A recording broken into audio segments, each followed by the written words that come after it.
A strategy to consolidate Israeli dominance under the guise of peace is a calculated move that marginalizes Palestinian rights. Rooted in the events of October 7, 2023.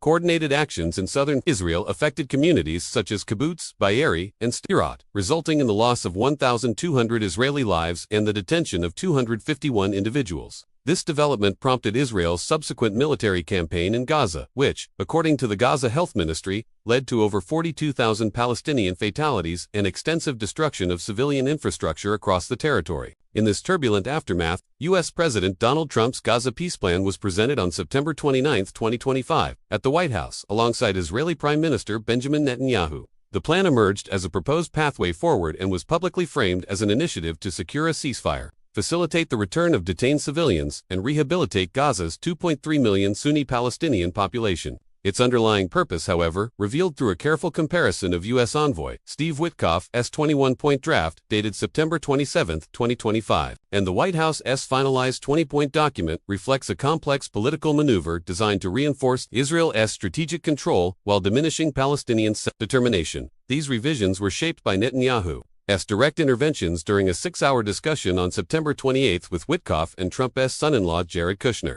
Later confirmed by reports from Axios and the Times of Israel, the changes not only weakened Palestinian aspirations but also strained the already fragile cohesion of the 22-member Arab League and the 57-nation Organization of Islamic Cooperation. Moreover, the proposal strongly mirrors Trump's 2020 deal of the century. That earlier plan was widely criticized for favoring Israeli interests and was rejected outright by Palestinian leadership. Al Jazeera compared it to earlier failed initiatives that historically escalated instability.